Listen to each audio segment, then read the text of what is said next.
మన గుంటూరుకి వేగా jewellers exciting offers తో April 16న శుభారంభం.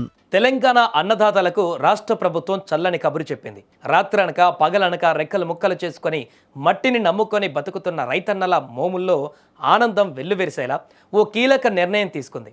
రైతులకు పెట్టుబడి సాయం కింద అందిస్తున్న రైతు భరోసా పథకం రెండో విడత నిధులను విడుదల చేయడానికి సర్కార్ సర్వం సిద్ధం చేస్తోంది. ఏరువాక సాగే కాలంలో అన్నదాతల చేతిలో చిల్లి గవ్వలేక అప్పుల పాలు కాకూడదన్న ఉద్దేశంతో ప్రభుత్వం శరవేగంగా అడుగులు వేస్తుంది. ప్రస్తుతం రాష్ట్ర వ్యాప్తంగా యాసంగి పంటలు చేతికి వచ్చే సమయం దగ్గర పడుతుంది. ఎదిగిన పంటను కోయడానికి, వ్యవసాయ కూలీలకు డబ్బులు చెల్లించడానికి రైతులకు చేతిలో నగదు అత్యవసరం. రైతులు ఈ అవసరాన్ని ముందే పసిగట్టిన తెలంగాణ ప్రభుత్వం సాధ్యమైనంత త్వరగా అంటే ఈ నెలలోనే రెండో విడత రైతు భరోసా పంపిణీ పూర్తి చేయాలన్న దృఢ సంకల్పంతో అడుగులు వేస్తోంది.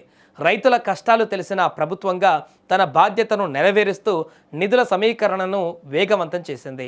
యాసంగి సీజన్కు సంబంధించిన రైతు భరోసా నిధులను ఒకేసారి కాకుండా 3 దఫాలుగా రైతుల ఖాతాలలో జమ చేస్తామని ప్రభుత్వం ఇదివరకే అధికారికంగా ప్రకటించింది.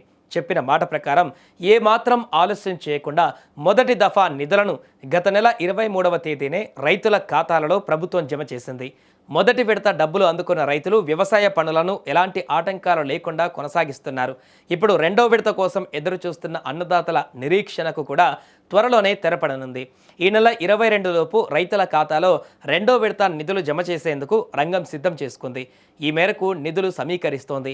రాష్ట్ర ప్రభుత్వానికి జీఎస్టీ, ఎక్సైజ్ సుంకాలు, అమ్మకం పన్ను, స్టాంపులు, రిజిస్ట్రేషన్ల ద్వారా ప్రతి నెల ఆదాయం సమకూరుతుంటుంది. వీటిలో ఎక్కువ శాతం నిధులు ఉద్యోగుల వేతనాలు, వడ్డీ చెల్లింపులు, సబ్సిడీలకే ఖర్చవుతుంటాయి. మిగిలిన నిధులను ఖజానాలో ఉంచి అత్యవసరాలకు వినియోగించుకోవడం పరిపాటి. ఇవి కాకుండా ప్రభుత్వం బహిరంగ మార్కెట్ నుంచి రుణాలు తీసుకుంటుంది. వీటి నుంచి కూడా అత్యవసర స్కీములకు నిధులు సర్దుబాటు చేయడం సాధారణమే. అందులో భాగంగానే మార్కెట్ నుంచి రుణాలను పెద్ద మొత్తంలో సేకరిస్తున్నట్లు తెలుస్తుంది. అందులో భాగంగానే ఈ నెల 7న ఒకేసారి 3,900 కోట్లు రుణం తీసుకుంది. ఈ నెల 21న మరోసారి 3,000 కోట్లు అప్పు తీసుకొనుంది. ఇలా మొత్తం 6,900 కోట్లు ఖజానాలో ఉంటాయని తెలుస్తోంది. వాటి నుంచి రెండవ దఫా రైతు భరోసాకు కొంత మేర నిధులు బదలాయించే అవకాశాలు ఉన్నట్లు తెలిసింది. ఇక రెండవ దశ కింద 5 ఎకరాల వరకు సొమ్ము జమ చేయవచ్చని సమాచారం.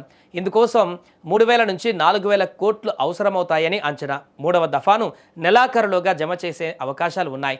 వాస్తవానికి రైతు భరోసా స్కీమ్ను ఒక సీజన్లో అమలు చేయడానికి 9,000 కోట్ల పైచిలుక నిధులు అవసరమవుతాయి.